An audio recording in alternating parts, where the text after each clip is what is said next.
الله الرحمن الرحيم.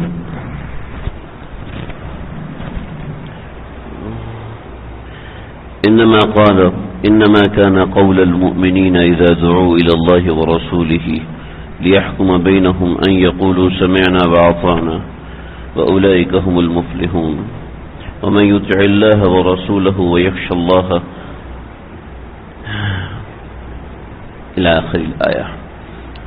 سورۃ النور کی آیت نمبر 51 سے لے کے آگے تک کا مضمون ہے. ان آیات کے اندر اللہ رب العزت نے پہلی آیات میں منافقوں کا ذکر کیا، اس کے بعد اللہ بطور نمونہ مومنوں کا ذکر کرنے کے بعد دوبارہ منافقوں کا ذکر کر رہے ہیں. نفاق اللہ رب العزت کو اس قدر شدید ناپسند ہے، اور نفاق اللہ کو کیا ہر سمجھدار انسان کو پسند نہیں ہے. کوئی بھی سمجھدار انسان منافقت کو پسند نہیں کرتا کہ منہ سے کچھ اور ہو اور اندر سے کچھ اور ہو، یعنی اوپر سے کچھ اور باتیں کر رہا ہے اور اندر سے کچھ اور ہے. جیسے یہاں پر ایک واقعہ سنایا گیا، آپ علیہ الصلوۃ والسلام سے منافقین یہ کہتے جنگ ہوئی نا ہم سب سے آگے ہوں گے، جب جنگ ہوگی تو ہم سینہ تان کے آپ کے آگے کھڑے ہو جائیں گے اور سب سے پہلے آپ کی طرف سے نکلنے والا قدم ہمارا ہوگا. اور جب جنگ ہوتی تھی تو اس وقت کہنے لگے کہ ہمارے گھر محفوظ نہیں، حالانکہ اللہ وما ہی بعورہ، اللہ کہتے ایسی کوئی بات ہی نہیں ہے کہ ان کے گھر محفوظ نہیں تھے، بلکہ یہ لوگ بالکل ٹھیک ٹھاک ہے، لیکن فی قلوبہم مرض، ان کے دل کے اندر مرض ہے، ان کے دل میں نفاق ہے. نفاق کوئی ایسی چیز نہیں ہے جو خود بخود انسان سے چپک جائے، چنانچہ ہمارے اختیار میں دیا گیا. ہر چیز انسان کے انسان کے اختیار میں دی گئی کہ آپ چاہیں تو سچے اور پکے مسلمان بنیں اور آپ چاہیں تو آپ منافق بنیں، یہ ہر آدمی کے اختیار میں ہے. اور اس میں انسان کے دیکھیں جی ہمارے اختیار میں ہے کہ ہم نماز پڑھیں، ہمارے اختیار میں ہے ہم نماز نہ پڑھیں. تو اسی طریقے سے ہمارے اختیار میں ہے کہ ہم چستی کے ساتھ نماز پڑھیں، ہمارے اختیار میں ہے کہ بس سر سے اتارنے کے لیے نماز پڑھیں، ہمارے اختیار میں ہے کہ ہم خوش اور خضوع کے ساتھ اللہ کے حضور دعا مانگیں اور اللہ کو اپنا کفیل اور بڑا سمجھ کے دعا مانگیں، اور ہمارے اختیار میں ہے کہ ہم رسمی طور پہ دعا مانگیں. یہ سب چیز ہمارے اختیار میں. ایسے ایمان اور کفر یہ بھی ہمارے اختیار میں. تو منافقین کے دل کو پیچھے تشبیہ دی گئی تھی پیالے کے ساتھ، ایسا پیالہ جو کہ اوندھا یعنی ٹیڑھا پڑا ہوا ہے کہ جو ہدایت کو قبول بھی کرتا ہے لیکن اس کو الٹ دیتا ہے، اس سے فائدہ نہیں اٹھاتا. تو انما کان قول المؤمنین، منافقوں کا قول تو یہ تھا کہ ہم نے سن لیا لیکن اندر یہ کہ ہم مانیں گے نہیں، ہم کریں گے اپنی ہی. تو انما قول تین باتیں جو پیچھے ذکر کی تھیں، اس کے بعد اللہ کہہ رہے ہیں جو مومن ہوتے ہیں ان کا کہنا تو یہ ہوتا ہے اذا دعوا الی اللہ ورسولہ، جب ان کو اللہ اور اس کے رسول کے حکم سے بلایا جاتا ہے، کہ اللہ اور اس کے رسول کی طرف بلایا جاتا ہے کہ لیحکم بینہم، کہ ان کے درمیان فیصلہ جو کیا جائے وہ شرعی اعتبار سے کیا جائے، یعنی اللہ کے حکم کے مطابق کیا جائے. تو ان یقولوا، تو مومن تو یہ کہتے ہیں سمعنا و اطعنا، ہم نے سن لیا ہم مانیں گے. دیکھیں جی اللہ رب العزت کتنے حلیم، اللہ رب العزت کتنے نرم الفاظ استعمال فرما رہے ہیں. سمعنا و اطعنا، ہم نے مان لیا اور ہم اطاعت کریں گے. یہ نہیں کہا کہ ہم نے مان لیا تو ہم پکا ایسے ہی عمل کریں گے، نہیں، کمی کوتاہی ہو سکتی ہے. جب ہی اللہ نے جگہ جگہ فرمایا کہ میں گناہوں کو معاف کروں. سمعنا و اطعنا، وہ کہتے ہیں ہم نے سنا ہم مانیں گے، ہم قرآن کو مانتے ہیں.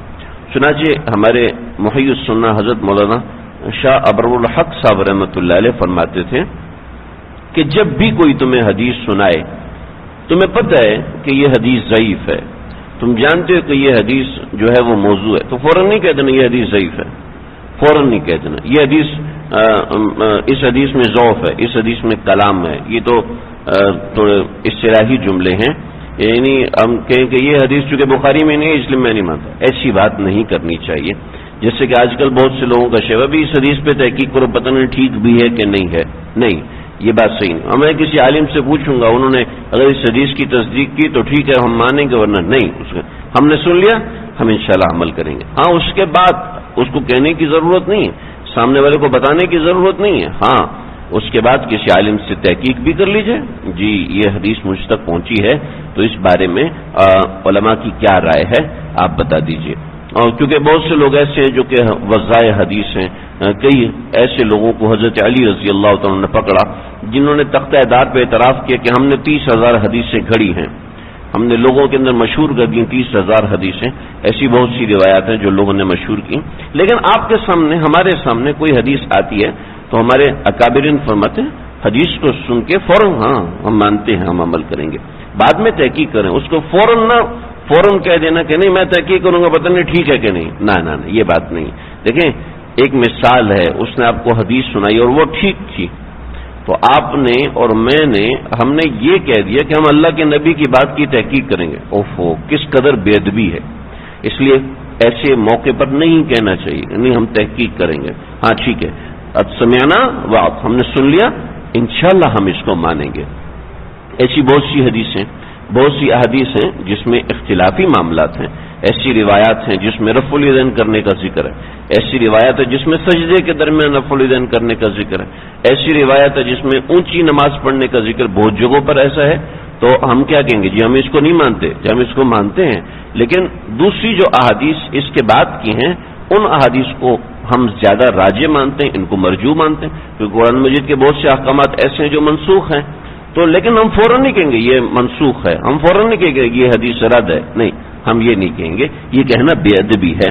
بہت سے اختلافات ہیں، بہت سی ایسی چیزیں ہیں جو کہ روایات میں منقول ہیں، لیکن صحابہ کرام نے اس کے مطابق عمل نہیں کیا، صحابہ کرام نے اس سے ہٹ کے عمل کیا. ایسے بہت سے معاملات سامنے ہیں. تو شریعت ایک جامع طریقے کا نام ہے، لیکن ہمارے سامنے اگر کوئی دوسری حدیث آتی ہے تو اس حدیث کے اوپر ہم اس طریقے سے معاملہ کریں جی ہم نے سن لیا، سمعنا واطعنا، ہم اطاعت کریں گے اس کی. وَأُولَئِكَ هُمُ الْمُفْلِحُونَ، جو لوگ ایسا کرتے ہیں وہ لوگ کامیاب ہوتے ہیں. جو لوگ ایسا کرتے ہیں وہی لوگ کامیاب ہوتے ہیں. دیکھیں جی ہر بات کہنے سمجھنے کا طریقہ شریعت نے سکھایا. حضرت شیخ الاسلام حضرت مفتی تقی عثمانی صاحب دامت برکاتہم کے پاس ایک انگریز آیا، عیسائی تھا، تو کہنے لگا کہ جی میں دارالعلوم کراچی میں داخلہ لینا چاہتا ہوں. بھی کیوں داخلہ لینا چاہتے ہیں آپ؟ کہ جی میں تحقیق کرنا چاہتا ہوں کہ دین اسلام برحق ہے یا نہیں. تو اس کے بعد مزید بات یہ ہے کہ بہت سے لوگ ہیں، شیعہ ہیں، سنی ہیں، بریلوی ہیں اور قادیانی ہیں. باہر کے لوگ تو نہیں جانتے نا کہ یہ کافر ہیں. تو شیعہ ہے، سنی ہے، بریلوی ہیں، قادیانی ہیں، فلاں ذکری ہیں، فکری ہیں، آغا خانی ہیں. تو مجھے کیا پتہ ان میں سے کون برحق ہے؟ لہٰذا میں آپ کے مدرسے میں پڑھوں گا، پڑھنے کے بعد میں تحقیق کروں گا، تحقیق کرنے کے بعد پھر میں مسلمان ہوں گا. کیونکہ اگر میں مسلمان ہوا تو مجھ سے کوئی پوچھے گا کون سا مسلمان ہوئے، میں اس کو کیا بتاؤں گا؟ میں دیوبندی ہوا ہوں، دیوبندی والا مسلمان، میں بریلوی والا کون سا مسلمان ہوا ہوں، میں ان کو کیا بتاؤں گا؟ تو حضرت شیخ الاسلام حضرت مفتی تقی عثمانی صاحب دامت برکاتہم فرمایا کہ دیکھو نفس اسلام کے اندر ان سب تحقیق میں پڑھنے کی ضرورت نہیں ہے. کوئی بریلوی ہے، کوئی شیعہ ہے، کوئی دیوبندی ہے، کوئی کیا ہے، کوئی کیا ہے. اللہ کے وجود کے اندر کہ اللہ وحدہ لا شریک ہے اور محمد عربی صلی اللہ علیہ وسلم ان کے آخری رسول ہیں. آپ خود دیکھو کہ کیا ایسا ہو سکتا ہے کہ اللہ کی کوئی اولاد ہو؟ آپ صرف اس بات پہ تحقیق کریں، اس بات کے اوپر آپ کا شرح صدر ہوتا ہے کہ نہیں، اللہ کی ذات کی کوئی اولاد نہیں ہے اور محمد عربی صلی اللہ علیہ وسلم اللہ کے آخری رسول ہیں. آپ جب اس کی تحقیق کر لیں گے تو پھر مسلمان ہو جائے گا. کہنے کی بات تو آپ کی ٹھیک ہے، اس کے لیے نہ آپ کو شیعہ ہونے کی ضرورت ہے، نہ آپ کو بریلوی ہونے کی ضرورت ہے، نہ آپ کو دیوبندی، نہ آپ کو اہل حدیث ہونے کی، آپ کو کچھ بھی ہونے کی ضرورت نہیں. ٹھیک ہے. چنانچہ کہنے لگے کہ لیکن میں کسی کو کیا بتاؤں گا، میں کیسے پتہ چلے گا کہ بریلوی برحق ہے، دیوبندی برحق ہے؟ تو حضرت نے فرمایا کہ میاں جس کے ہاتھ پہ تم اسلام قبول کرو گے وہ جس مسلک پر ہو اس مسلک کے اوپر تم آ جانا اور اس کے بعد تحقیق کرتے رہنا. اگر اس کے درمیان تمہارا انتقال ہو جاتا ہے تو اللہ رب العزت تمہیں نہیں پکڑیں گے. اب تم کہہ سکتے ہو کہ اللہ جی میں جس کے ہاتھ پہ مسلمان ہوا تھا اس کے ہاتھ پہ ہی میں نے جس مسلک پر وہ تھا میں اسی مسلک پر رہا, بعد میں مجھے موقع ہی نہیں ملا کہ میں کسی دوسرے مسلک کی تحقیق کرتا اور ایسا, تو میں اس مسلک پہ رہوں گا. ان کا چلے ٹھیک ہے, آپ پھر مجھے بتائیں کہ مجھے کیا کرنا ہے. تو حضرت نے فرمایا کہ آپ پہلے 3 سے 4 دن میرے ساتھ رہیں. 3-4 دن میرے ساتھ آپ رہیں گے, اس کے بعد آپ کو چیزیں سمجھ میں آئیں گی, یہ بات سمجھ میں آئے گی کہ اللہ وحدہ لا شریک ہے, اور کا ٹھیک ہے ابھی تو مجھے کچھ کام ہے, چنانچہ میں 3-4 دن کے بعد آتا ہوں, پھر آپ کے ساتھ رہوں گا, دین اسلام کا مطالعہ کروں گا, اللہ کی وحدانیت کا مطالعہ کروں گا, اس کے بعد اسلام قبول کروں گا, اگر سمجھ میں آئے تو کروں گا. ٹھیک ہے. چنانچہ وہ یہاں سے نکلے اور نکلنے کے بعد کسی عالم کے پاس گئے. 2 دن کے بعد واپس آئے. واپس آنے کے بعد بہت ڈسٹرب اور بہت زیادہ پریشان اور رو رہے بہت زیادہ رو رہے. تو کہنے لگے کہ بھئی آپ کو کیا ہوا, کیا مسئلہ ہوا؟ کہنے لگے کہ میں اسلام کے قریب ہوا تو میری ملاقات کسی عالم سے ہوئی تو میں نے ان کو بتایا جی میں اسلام قبول کر چکا ہوں, تاکہ میں ان کے تاثرات دیکھ سکوں کہ اسلام کی قبولیت کے بعد. میں نے ایسی اوپر سے کہا کہ میں اسلام قبول کر چکا ہوں. تو انہوں نے مجھے کہا کہ تم نے تو جسم پہ ٹیٹوز بنوائے ہوئے ہیں, تمہارے تو بال ایسے ہیں, تمہارے تو بال بالکل عیسائیوں کی طرح کے ہیں, تم نے جو فرینچ بنائی ہوئی ہے داڑھی یہ کیسی ہے؟ کہنے لگے کہ میں بالکل اسلام سے دور ہو گیا. تو کہنے کا مقصد یہ ہے, پھر حضرت مفتی صاحب نے ان کو سمجھایا, ماشاءاللہ مسلمان بھی ہوا, عالم دین بھی بنا. تو بات یہ ہے کہ ہم چھوٹی چھوٹی باتوں میں اتنا پڑ جاتے ہیں جس کی وجہ سے ہمارے ایمان پہ اثر پڑنا شروع ہو جاتا ہے. سمعنا و اطعنا کہنے میں حرج نہیں ہے, کوئی حرج نہیں. میں اولئک هم المفلحون, ایسے لوگ کامیاب ہوتے ہیں جو سر خم تسلیم کر لیتے ہیں. فوری ریئیکٹ کرنا اور فوری رسپونڈ کرنا یہ کوئی ایسی ضروری بات نہیں, تو معاملے کو سمجھنا چاہیے. چنانچہ سمعنا و اطعنا یعنی میں نے سن لیا, میں انشاءاللہ سمجھوں گا, میں عمل کروں گا. اس پہ کہہ دینے میں کوئی مذائقہ, کوئی ایسی بری بات نہیں ہوتی. اللہ کو بھی یہی پسند ہے, رسول اللہ کو بھی یہی پسند ہے, اس لیے اس بات کو پسند کیا گیا کہ مومن ہمیشہ یہ کرتے ہیں.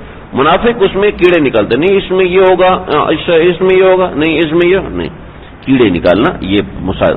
ومن یطع اللہ ورسولہ, اور جو اطاعت کرتا ہے اللہ اور اس کے رسول کی. لیکن اطاعت کیسے کرتا ہے؟ اطاعت تو ہم بھی کرتے ہیں, لیکن کامیابی کیسے ہوگی؟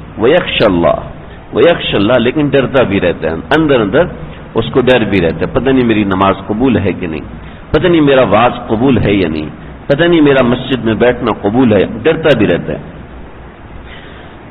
وَيَتَّقْهِ, اور وہ ڈرتا بھی ہے, اللہ سے ڈرتا ہے اور تقوی اختیار کرتا ہے. فَأُولَئِكَ هُمُ الْفَائِزُونَ, تو ایسا شخص, ایسے لوگ کامیاب لوگوں میں سے. لیکن دوسری طرف جو لوگ ہیں وہ کیا کہتے ہیں؟ وَاقْسَمُوا بِاللَّهِ جَهْدَ أَيْمَانِهِمْ, پکی قسمیں کھاتے ہیں.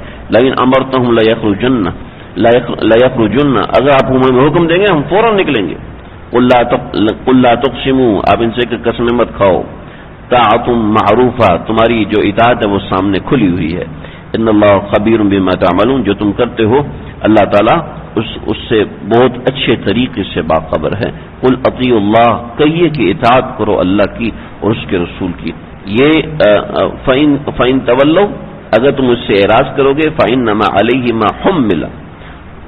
مَا حُمِّلَ, تو اگر تم اطاعت کرو گے تو ٹھیک ہے, اگر اطاعت نہیں کرو گے تو اللہ کے پیارے پیغمبر صلی اللہ علیہ وسلم کے اوپر کوئی اثر نہیں ہوگا.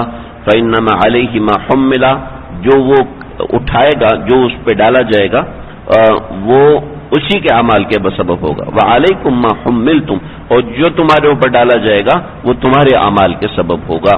وَإِن تُطِيعُوا تَهْتَدُوا, اگر تم اطاعت کرو گے تو تم ہدایت پاؤ گے. وَمَا عَلَى الرَّسُولِ إِلَّا الْبَلَاغُ الْمُبِينُ, ہاں پیغمبر کے ذمے بس تمہیں پیغام پہنچا دینا. اس میں باتیں ہیں بہت ساری, انشاءاللہ آئندہ ذکر کروں. اللہ سمجھنے کے عمل کرنے کی توفیق عطا فرمائے.